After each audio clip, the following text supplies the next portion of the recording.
Most philosophers don't have very positive views on women. Beginning all the way back in ancient Greece, Aristotle said that the male is by nature superior and the female inferior, and the one rules and the other is ruled.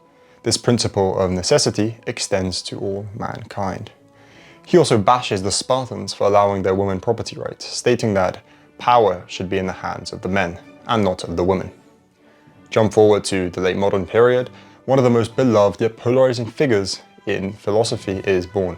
Friedrich Nietzsche, a man who had a great deal of insight into morality and ethics, shaping much of Western thought, also pitched in on women and their roles, often making remarks deemed condescending or derogatory. Everything in woman is a riddle, and everything in woman has one solution.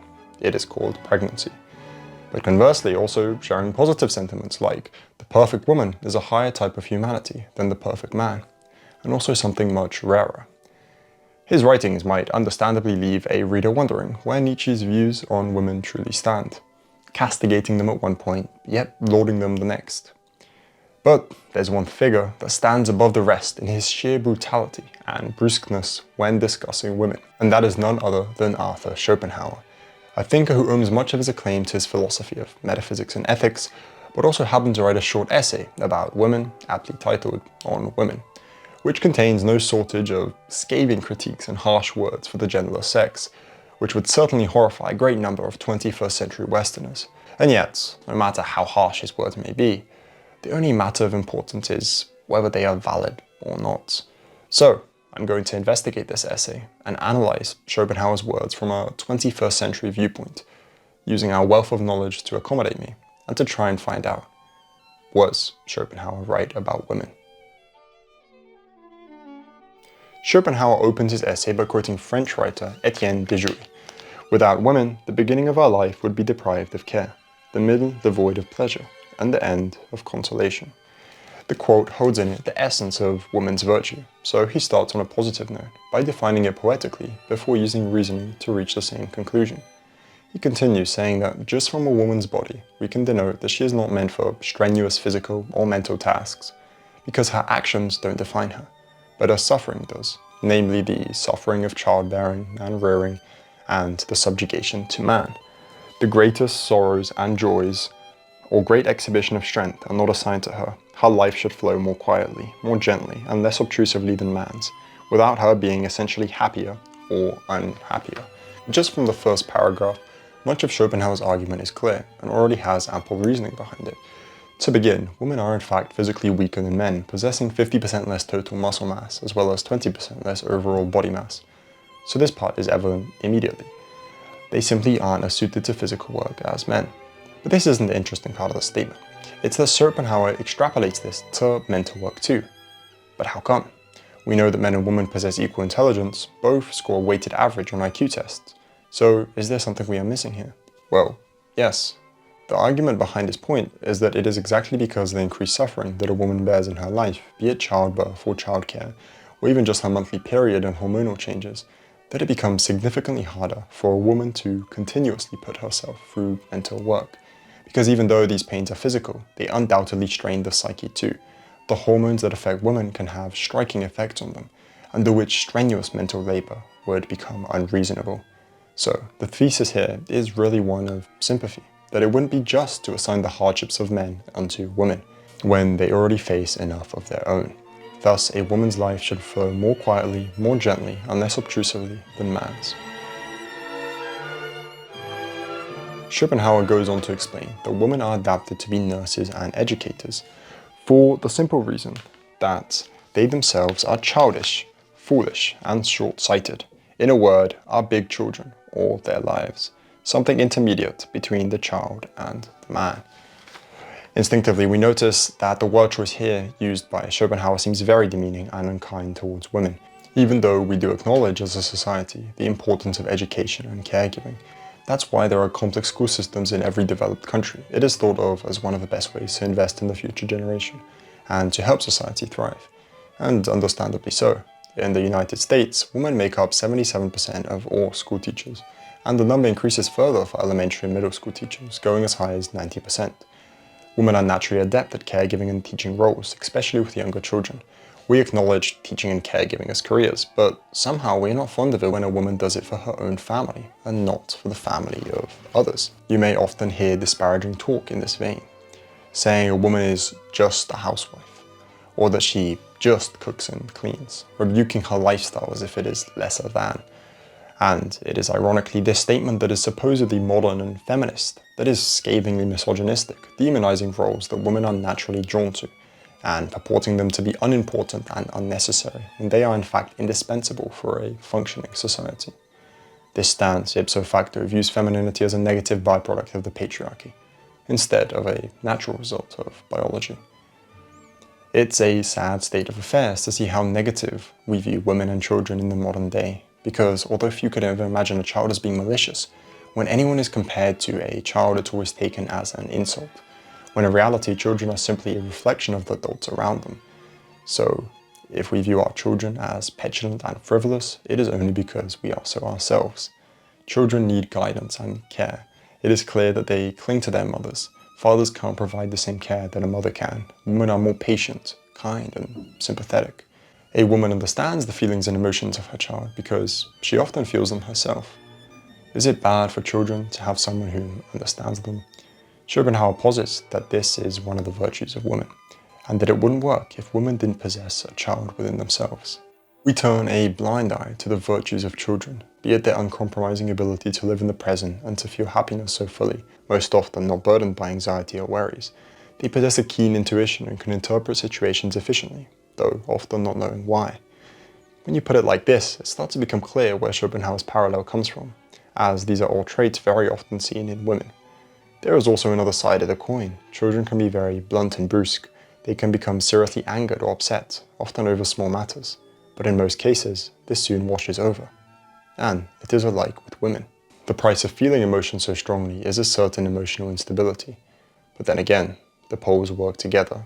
Happiness can't exist without sadness. Next, Schopenhauer goes into woman's beauty. Nature endows them for a few years with a richness of beauty and a fullness of charm at the expense of the rest of their lives, so that they may, during these years, ensnare the fantasy of a man to such a degree as to make him rush into taking the honourable care of them, in some kind of form, for a lifetime, a step which would not seem sufficiently justified if he only considered the matter. From a biological and societal perspective, Schopenhauer is correct on this point. Women have a much shorter reproductive window than men, so haste is necessary when searching for a mate. Fertility plummets at 30, and so does physical attractiveness. Men of all ages consistently rate women in their early 20s as the most attractive, which coincides with their peak fertility. The beauty and charm are striking, but they don't last for long, as he aptly details, a reality all women have to face. Perhaps the controversial point here is that Schopenhauer makes it seem like a man committing to a woman is not in his favour, and if only he thought about it rationally, he would realise. Schopenhauer lived in a different time from ours, where having a woman was much more of a responsibility than most modern men imagine it nowadays. The modern man might grow up imagining all the good a woman can bring into his life, the comfort and sensuality she can give, but yet seldom thinks about what he can do for her, failing to realise the commitment that such a young woman might expect from him. In 19th century Germany, as with much of Europe, you'd either marry or go to a brothel. There was seldom an in-between variant of having a female companion to whom you expend little energy or funds. So here, Schopenhauer is talking about marriage in specific, and quite astutely pointing out that for many men, they are in fact blinded by love, and enter unions that are disadvantageous, simply because of unchecked passion or lust. One doubts that Schopenhauer speaks for all marriages here, but is rather warning men to think rationally when choosing a woman. We all know the saying, love is blind, and it isn't unreasonable to think that this idiom is actually to the detriment of both parties. Then again, he was a philosopher. Partly he speaks for himself here. It's no secret that philosophers have tenuous relationships with women. As Nietzsche puts it, the philosopher abhors marriage. A married philosopher belongs in a comedy. Schopenhauer makes an interesting contrast next, comparing that although women reach maturity earlier, men tend to mature slower, as the nobler and more perfect the thing is, the later and slower it is in reaching maturity. Most important men are lucky to have made an imprint on the world by 30, And Schopenhauer argues that it is only natural because his intellectual faculties have only just developed by then. On the other hand, if we look at many of the most famous women, especially of this and the century prior, they reach their highest point in their youth, in large because this success isn't built off intellect and assiduousness, but off beauty and charm, which is why it soon fades. But to mature and develop in these other fields takes hard work, time and patience, which is likely why Schopenhauer would argue that the greatest philosophers, writers, and historians were older men. The next quotation is one of his most infamous. "This is why women remain children all their lives, for they always see only what is near at hand, cling to the present, take the appearance of a thing for reality, and prefer trifling matters to the most important." Perhaps the essence of Schopenhauer's views on women are contained herein. Again, we have the parallel to children, which we discussed before, and a set of 4 descriptors of female behavior, the first 2 only seeing what is near at hand, implying a lack of prudence and foresight, and that they cling to the present. Again, quite a scathing set of remarks, but these 2 points I want to focus on and try to understand better, because they tie in remarkably well to his other arguments. When we examine the trajectory of female life, Schopenhauer described earlier, the early maturity and the richness of beauty endowed upon her, which is to attract a suitable male partner, after which follows maternity and a necessitated loss of her earlier beauty, just as the female ant, after coition, loses her wings, which then become superfluous, nay, dangerous for breeding purposes. So for the most part does a woman lose her beauty after giving birth to 1 or 2 children, and probably for the same reasons. So when from such a young age women are handed such great power, which they have done naught to earn, yet can now enamor and charm all sorts of men, it is natural that many women will seek to almost delude themselves that this period will never end, and that the present will always remain. Although all women understand deep down that whether they have children or not, Father Time will take away what Mother Nature gave. And this is at the heart of these 2 citations. Why would a woman want to possess the prudence and foresight to, de facto, see her own downfall? One might say that this is an incredibly superficial viewpoint, but it is nonetheless one that is shared by most, especially among young women. They see it as a form of intrasexual competition. The other 2 points, taking the appearance of a thing for reality and preferring trifling matters to the most important, perhaps tie directly into the superficiality often seen in women. How they might conflate beauty in others for moral goodness, something we are all apt to fall victim to, but is especially common with women, who place a great deal of importance on physical looks. Tying back into intrasexual competition, notice how most women feel strong jealousy or envy, precisely when they sense another woman's beauty exceeds her own, which in the modern day has become an increasingly void measurement when you factor in makeup, surgeries, and other physical enhancements. Men, on the other hand, will most often feel threatened from greater intelligence, wealth, or physical capability. A 21st century retrospective also gives us context for this, as the jobs that women dominate are tertiary jobs that provide services that cannot exist without secondary and primary jobs that are almost exclusively made up of men. It's not a question of personal opinion, because although female fields like education, human resources, and administration have their importance, they cannot exist without male fields like agriculture, engineering, and construction. Which is why saying that they prefer trifling matters over important ones, though brusque, has a large share of truth. A more positive word from Schopenhauer follows. It is because women's reasoning powers are weaker that they show more sympathy for the unfortunate than men, and consequently take a kindlier interest in them. Perhaps more of a backhanded compliment, it does acknowledge the common sympathy and kindness expressed by many women for the unfortunate, yet also seems to criticize it, likely because Schopenhauer thinks it stems from faulty reasoning that prevents women from fully grasping a situation. For example, a woman might feel sympathy for a certain group of people that seem targeted and marginalized in society, but might not understand why that's actually happening, and that there might be good reason for this, said reason being precisely that the misfortunes of these people they have brought upon themselves, which, only if one were to notice, would severely hamper his ability to feel sympathy for them. But again, this doesn't take away from the underlying fact that a woman's unrelenting sympathy is indispensable for the raising of children. For in fact, children will often act poorly or might become upset even when they are in the wrong, but the mother will nonetheless be kind and gentle with them, trying to understand and comfort the child, whereas most men simply don't have the patience or sympathy for such situations. It's a uniquely female virtue that men seldom possess. Continuing on women's roles, he writes, "Women in truth exist entirely for the propagation of the race, and their destiny ends here.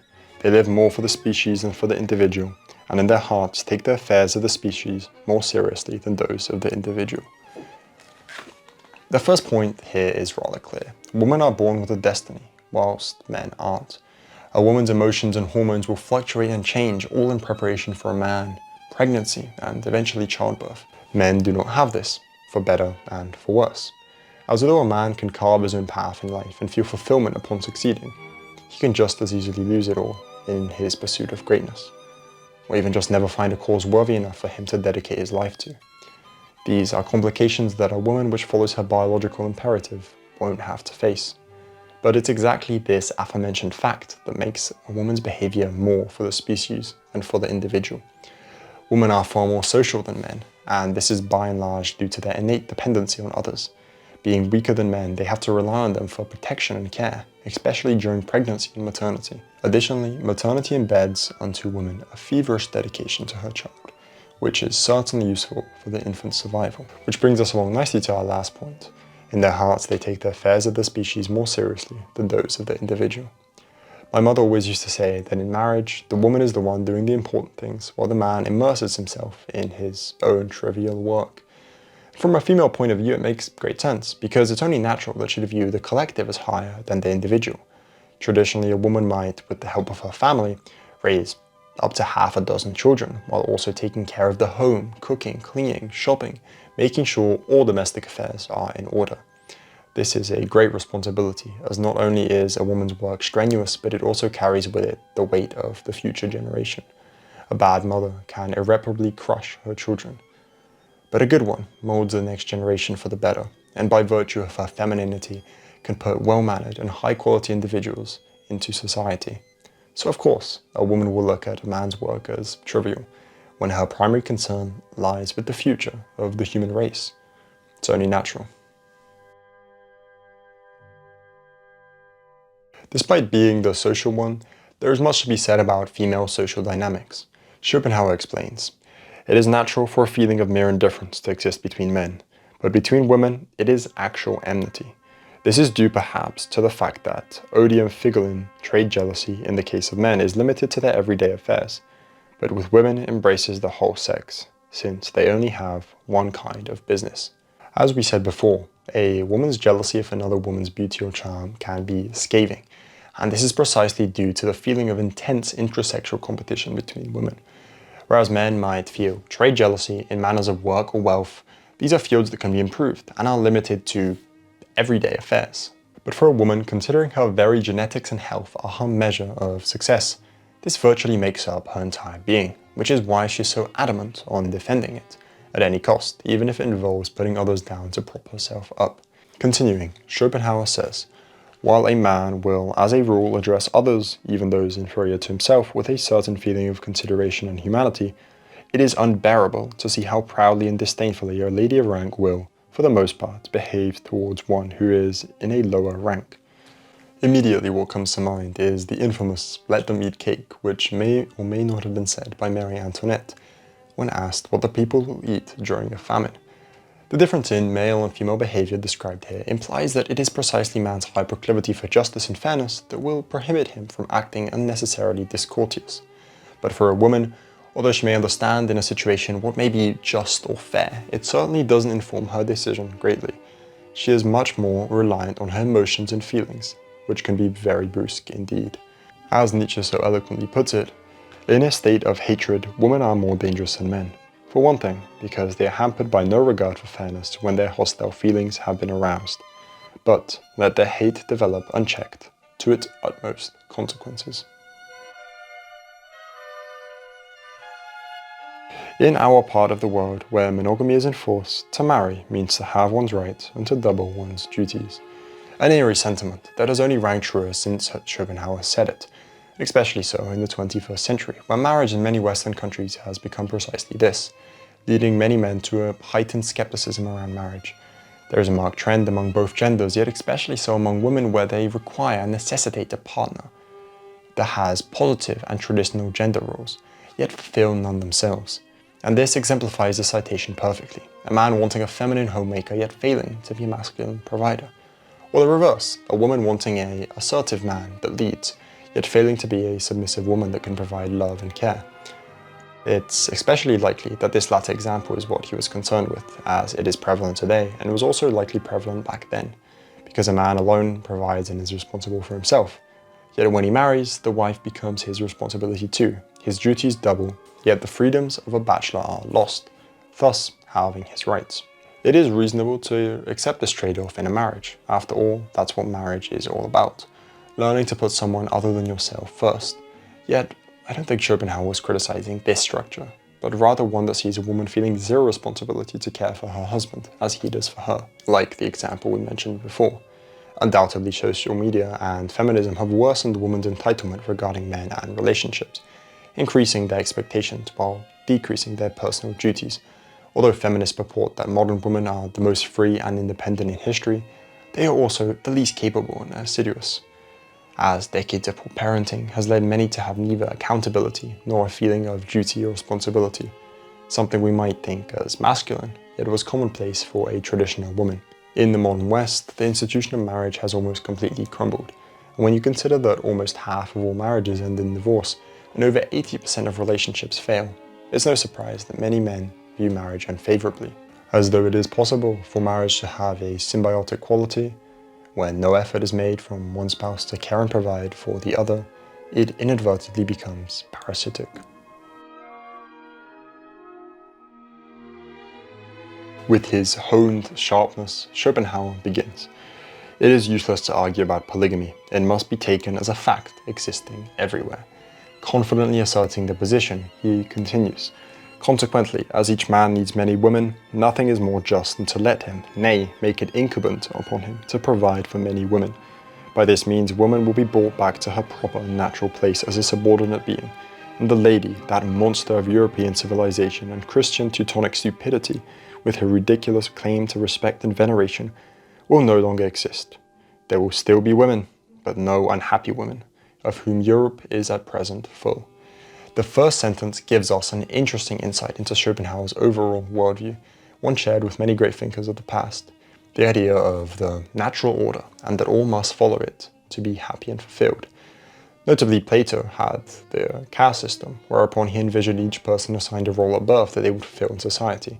And Nietzsche had his aristocratic morality, believing that some are meant to lead, while others to serve. And the viewpoint on man or woman's role in the household expressed here is echoed by many philosophers, though it is often omitted. For Schopenhauer, it is incumbent for a man to provide for not only one, but many women. It is an indispensable duty.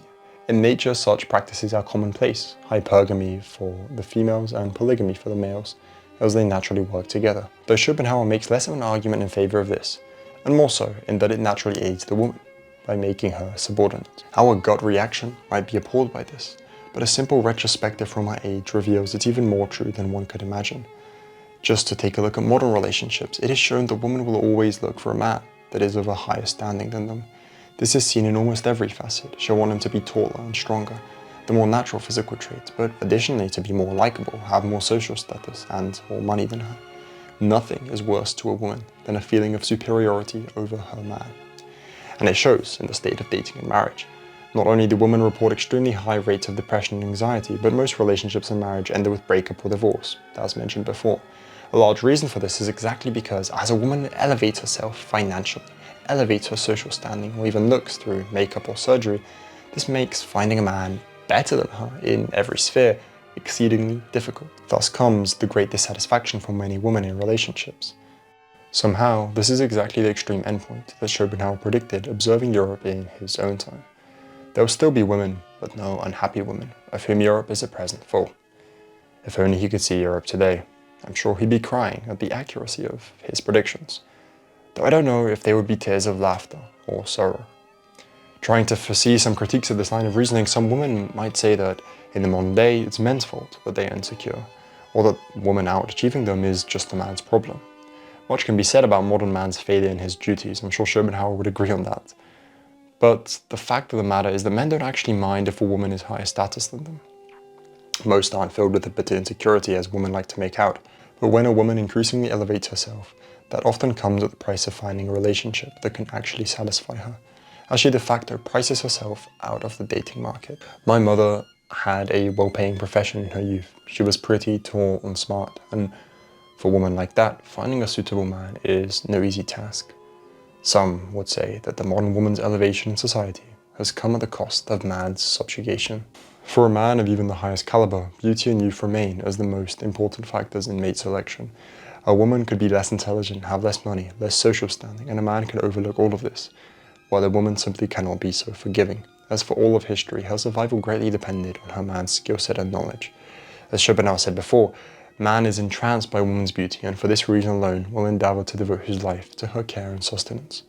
Though in modernity the paradigm has shifted significantly, as now women, much like men, have begun placing a great deal of importance on beauty, as their social standing can afford it. Online dating exemplifies the situation best of all. Though again, this puts women in a worse off situation, as most can seldom find the golden ticket man that checks all boxes. The more requirements there are, the harder it will be to fill them all, the harder it will be to feel satisfied and content. Schopenhauer's final words on women succinctly closes out the essay. That woman is by nature intended to obey is shown by the fact that every woman who is placed in the unnatural position of absolute independence at once attaches herself to some kind of man, by whom she is controlled and governed. This is because she requires a master. If she is young, the man is a lover. If she is old, a priest. Words very much in line with the previous quotation, yet that also expand on them. The striking "woman is by nature intended to obey" very much comes back to his assertion that woman is happiest as a subordinate. And indeed, if we look back at the historical context that he was likely thinking of when writing, we are met with ample examples in this field. To look at many powerful queens and female rulers, they will certainly more often than not attach themselves to men or powerful institutions to retain their influence and power. Cleopatra had Mark Antony, and her suicide was a direct result of Mark Antony's fall from power after the Battle of Actium, while Mary I had the Church, and her vigorous adherence to it led to her being unceremoniously dubbed Bloody Mary. This is all for quite a simple reason, because the sheer determination and iron will needed for leadership is rare enough in men, but almost completely absent in women. A confidence nearing on delusion is necessary, and women are too social to assume such a stance. To touch briefly on physiognomy, one might argue that physical strength and mental strength are linked, and thus it is because of woman's innate lack of physical strength that she also lacks mental willpower. A viewpoint that we touched on briefly in the first chapter, and one that Schopenhauer likely agreed on. To again observe this from the lens of our modern society, women make up a surprisingly high number of managerial positions, up to 40% by some sources, which makes sense, as managerial roles are typically a lot more social, less about executive decision-making and more about social skills and human resources, which women excel in. But the higher we climb, the less women we see, with women making up around 10% of CEOs. Even though managerial roles do have leadership elements to them, de facto they are very servile jobs, as virtually always the position sees you directly beneath another individual whom is making the executive decisions. And yes, statistics point to the individual being a man. A final note on the 10% of female CEOs is that although many may let out cries about egalitarianism and underrepresentation, it would do good to best understand such data by not only comparing what sex holds the position, but also the performance of each sex, and then from this ascertaining how much each sex actually deserves the position. Is it a clear-cut meritocracy, or have they reached it due to other factors, like social charm or nepotism? Again, such data would be gathered with great difficulty in a society that is more concerned with egalitarianism always being pronounced and feelings protected, rather than truth and objective reality.